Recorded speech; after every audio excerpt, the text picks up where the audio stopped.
এবং বিক্রি করে নিজে বড়লোক হওয়া যায়, নিজে পশু হওয়া যায়, পশু থেকে দানব হওয়া যায়, দানব থেকে দৈত্য হওয়া যায়। এই দানব আর দৈত্য হবার প্রক্রিয়াটার মেশিনের নাম হচ্ছে শেয়ার মার্কেট সালমান এফ রহমানের কাছে। আমাদের পোস্ট অফিস থেকে শুরু করলে প্রাইস বন্ড কিনে টাকা রাখা এবং সেটা থেকে যে প্রফিট করবার জায়গাটা, সেটা ইনফ্লেশন অ্যাডজাস্ট করলে দেখা যায় যে প্রফিটটা এই বন্ডের অ্যাগেন্স্টে দিচ্ছে মানুষকে, সেটা আসলে অলমোস্ট জিরো অথবা মাইনাস সামটাইমস। এফডিআর যেটা করে রাখছে, এফডিআর এর অ্যাগেন্স্টেও যে প্রফিট দিচ্ছে ব্যাংকগুলো, সেটা যদি আপনি বাংলাদেশের বাজারের চলমান ইনফ্লেশন অ্যাডজাস্ট করেন, দেখবেন যে আলটিমেটলি কোনো সঞ্চয় পাচ্ছে না, নাম্বারে পাচ্ছি যে আমার 3 লাখ টাকা আছে, এই 3 লাখ টাকার বদলে আমি প্রতি মাসে হয়তো 10,000 টাকা পাচ্ছি। কিন্তু 10,000 টাকার ভ্যালু যে পেপার নোট, পেপার কারেন্সির কারণে যে প্রতি মাসে মান্থ অন মান্থ বেসিস যে ড্রপ করছে, সেটা আবার আমরা বিবেচনায় নিচ্ছি না। তো না নেবার কারণে যেটা হচ্ছে যে টোটাল সঞ্চয়টা জিরোতে পরিণত হয়ে গেছে।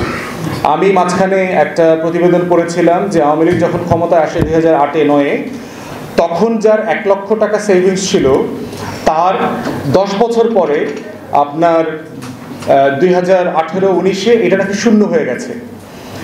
তো বাই দিস টাইম যখন 16 বছর পরে আওয়ামী লীগ দেশ ছেড়ে পালিয়ে চলে গেছে, এই টাকাটা নাকি এই মাইনাস হয়ে গেছে। মানে আপনার শুধু 1 লাখ টাকা শূন্য হয়ে যায় নাই, আপনি বরং আপনার সেভিংস কন্ট্রাক্টেড হয়ে গেছে, আরো 20,000 টাকা আপনি লস করেছেন। তো সেই জায়গাতে আমাদের সেভিংসের এবং পুঁজি বিনিয়োগ বাজারটা একটা বড় জায়গা ছিল, যেখানে আমাদের মানে বিনিয়োগকারীদের জায়গা থেকে তারা তাদের সঞ্চয়টাকে বিনিয়োগ করবেন, আর যারা এন্টারপ্রেনিউর আছেন, উদ্যোক্তা আছেন, ব্যবসায়ী আছেন, তারা এখান থেকে ফান্ড রেজ করবেন, ফান্ড রেজ করে তারা ব্যবসা করবেন, প্রফিট করবেন, প্রফিটটাকে শেয়ার করবেন। তো সেই পুরো জায়গাটা একটা লুটের বাজারে পরিণত হয়েছে, এটা একটা কাসিনো, জুয়ার বাজারে পরিণত হয়েছে।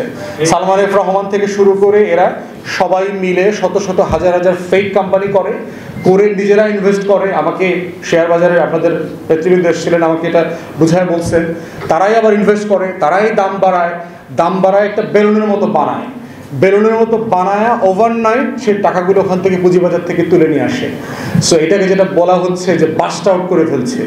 আমরা আমেরিকাতে দেখেছি, 2000 সালে দেখেছি, 2007-8-এ দেখেছি লেমন ব্রাদার্সে, ওয়াল স্ট্রিটে শেয়ার মার্কেট যেটা কলাপস করেছে। 90-এর দশকে দেখেছি যে আমেরিকার যে বিজনেস টাইকুন ছিল জর্জ সরোস, আপনার পুরো সাউথ ইস্ট এশিয়ার শেয়ার মার্কেট ধসে দিয়ে গেছে। Malaysia, Indonesia, Brunei, Thailand, Philippines, এই পুরো অঞ্চলের শেয়ার মার্কেটে ঘুরে সে কয়েক সপ্তাহের ভিতরে ফিউ বিলিয়নস ডলার এখান থেকে উঠায় নিয়ে চলে গেছে আমেরিকাতে। সাডেনলি আপনার 95-6-7-এ দেখলাম যে মালয়েশিয়া, ইন্দোনেশিয়ার ইকোনমি কলাপস করেছে। তো সেই জায়গাতে আমরা বারবার দেখতে পাচ্ছি যে বাংলাদেশের যে একটা অলিগার্কি ডেভেলপ করেছে, একটা ক্লেপ্টোক্র্যাটিক সোসাইটি ডেভেলপ করেছে, যার একমাত্র লক্ষ্য হচ্ছে জনগণের রক্ত চুষে কিভাবে সেটাকে টাকায় বিক্রি করা যায় এবং বিক্রি করে নিজে বড়লোক হওয়া যায়, নিজে পশু হওয়া যায়, পশু থেকে দানব হওয়া যায়, দানব থেকে দৈত্য হওয়া যায়। এই দানব আর দৈত্য হবার প্রক্রিয়াটার মেশিনের নাম হচ্ছে শেয়ার মার্কেট সালমান এফ রহমানের কাছে। সেই জন্য আমরা বারবার এটার প্রতিবাদ যেমন করেছি, আমরা এটাও বলেছি যে বাংলাদেশকে রাষ্ট্র হিসাবে যদি সার্ভাইভ করতে হয়, আমার মধ্যবিত্তকে, আমার ওয়ার্কিং ক্লাসকে বাঁচায় রাখতে। মধ্যবিত্ত কীভাবে বেঁচে থাকবে?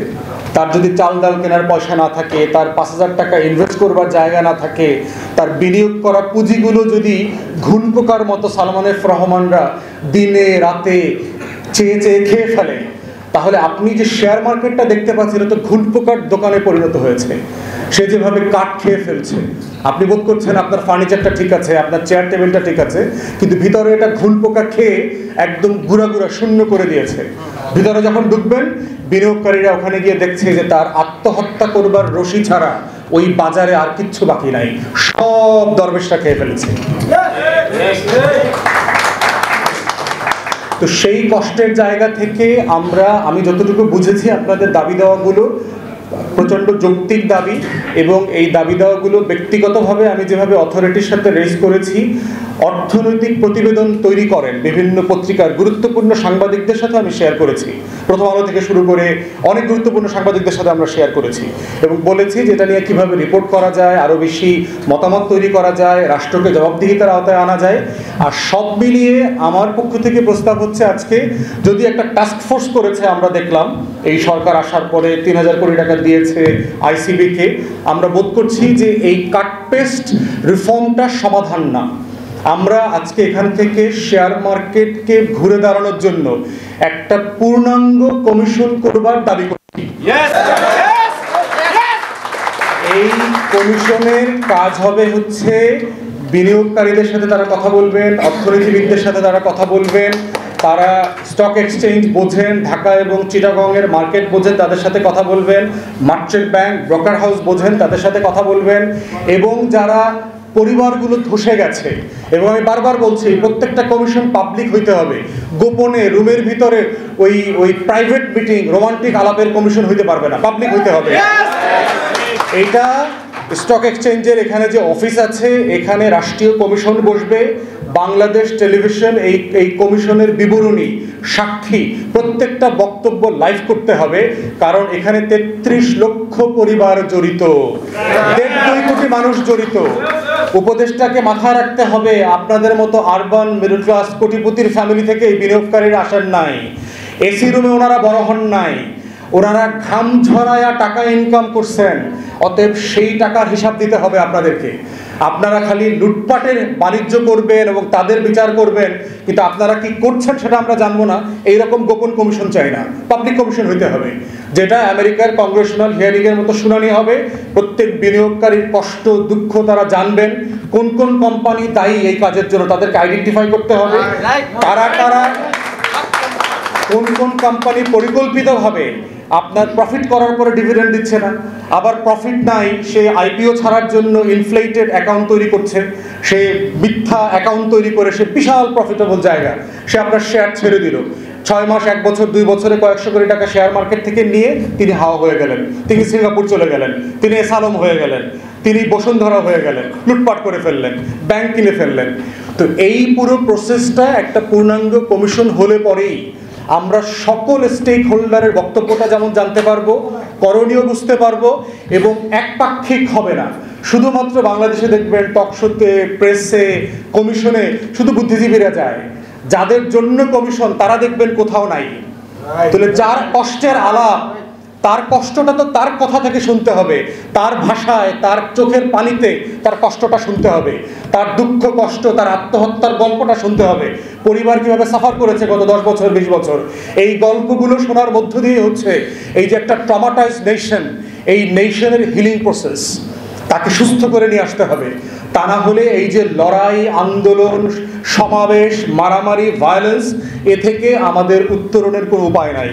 তাই যারা রাষ্ট্র পরিচালনা করছেন আপনাদেরকে অনুরোধ করছি, আহ্বান করছি, অবিলম্বে একটা পূর্ণাঙ্গ কমিশন করেন, নেতৃবৃন্দের সাথে পরামর্শ করেন, এবং সদস্য বাছাইয়ের ক্ষেত্রে অবশ্যই যাদের উপরে বিনিয়োগকারীদের আস্থা আছে এমন লোকদেরকে কমিশনের সদস্য করতে হবে। আপনার তাদের পছন্দের লোকদেরকে দেওয়া হবে না। আমরা দেখতে পাচ্ছি কমিশনের চেয়ারম্যান, তারপরে স্টক এক্সচেঞ্জের চেয়ারম্যান করতেছে এরে ওরে, কিন্তু বিনিয়োগকারীদের আস্থা নাই। ভাই আপনি লোক ভালো হইতে পারেন, আপনি বেহেশতে চলে যান না, আমার কোনো আপত্তি নাই, আপনি ভালো মানুষ তো বেহেশতে যান, বেহেশতে চলে যান, কিন্তু ভালো মানুষ বিনিয়োগকারীরা আপনাকে ট্রাস্ট করে না। এই মাল আমি বেচবো কেমনে? তো যে মালের উপর আমার ট্রাস্ট নাই, সেই মাল, সেই দোকানের, সেই ভ্যানের সবজি মানুষ কেনে না। অতএব যেই বিনিয়োগকারীদের সাথে পরামর্শ করে কমিশন সদস্য প্রস্তাব করতে হবে, এবং প্রস্তাবিত সদস্যদের নাম আগে প্রেসে দিয়ে দিবেন যে আমরা শেয়ার মার্কেট সংস্কার কমিশন করছি, এই 10 জনকে প্রস্তাব করছি, তাদের ব্যাপারে কারো আপত্তি আছে কিনা, যাদের ব্যাপারে আপত্তি থাকবে তাদেরকে বাদ দিয়ে দিতে হবে। এই লোকদেরকে দিয়ে যদি কমিশন করেন তাহলে দেখবেন যে পুঁজিবাজারের আস্থা হচ্ছে সবচেয়ে বড় সম্পদ, এবং এই 33 লক্ষ মানুষের বুকের কষ্ট, চোখের পানি দিয়ে যে আস্থাটা তৈরি করা হয়েছিল, সেই আস্থাটাকে আবার শেয়ার বাজারে ফিরিয়ে নিয়ে আসতে হবে। আপনাদের সকল ন্যায্য দাবির সাথে আমি একাত্মতা প্রকাশ করছি, আপনাদের লড়াইয়ের সাথে আমি থাকবো, আছি, এবং আপনাদের কথা সকল ফোরামে আমি বলবো ইনশাল্লাহ। আপনাদেরকে অসংখ্য ধন্যবাদ আমাকে দাওয়াত দেওয়ার জন্য। আসসালামু আলাইকুম।